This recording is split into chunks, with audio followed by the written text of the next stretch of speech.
Unajua kuna tofauti kati ya makosa na dhambi.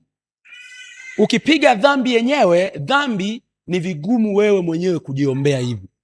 Dhambi inatakiwa mtu mwingine akuombee sara ya upatanisho. Lakini makosa tunapomoka tu. Makosa ni nini? Makosa ni kutokufanya vizuri. Sawa sawa?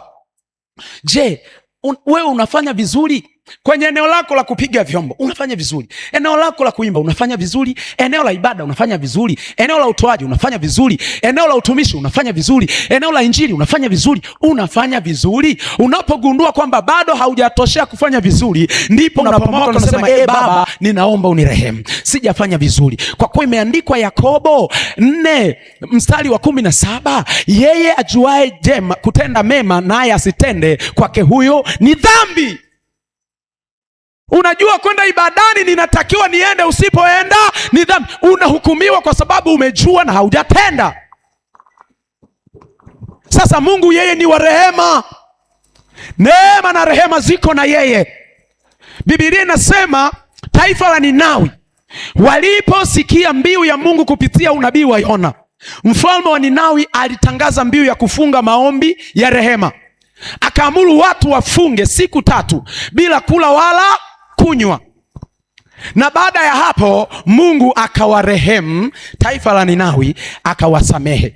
Kwa hiyo msalaba umebeba nguvu ya neema na rehema. Nikushauri, wala kama unajua umemkosea Mungu usijifariji. Unajua Biblia inasema kwenye Wagalatia 6:7 inasema umebeba nguvu ya neema na rehema. Ndio maana hata sanduku la agano lilikuwa lina picha ya kiti cha rehema.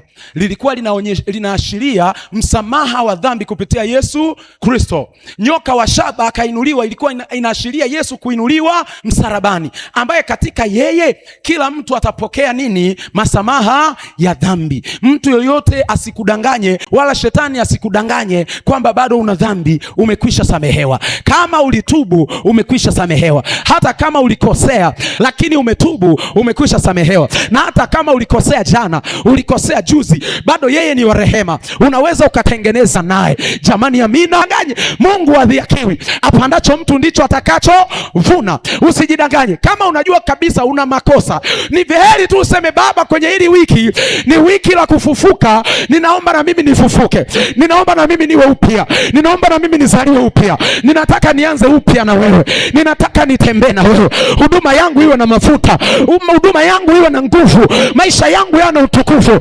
Maana kuna makosa mengine unayafanya halafu mtu hakuoni. Biblia inasema ole wa watoto waasi ambao huyaficha matendo yao Bwana, humficha Bwana, ambao wakati wanafanya hayo matendo husema, je, ni nani atuonaye na ni nani atujuae? Lakini Biblia inasema jicho la Bwana linaona kila mahali, likimchungulia kila mmoja. Kwa hiyo ulipokuwa ndani watu hawakukuona, lakini jicho la Bwana lilikuona.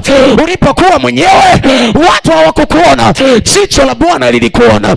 Wakati unawaza mabaya moyoni mwako hakuna aliyekuona, lakini jicho la Bwana lilikuona. Maana yeye anatazama kila mahali. Na mimi nataka nikwambie, huu ni wakati wa kuanza upya.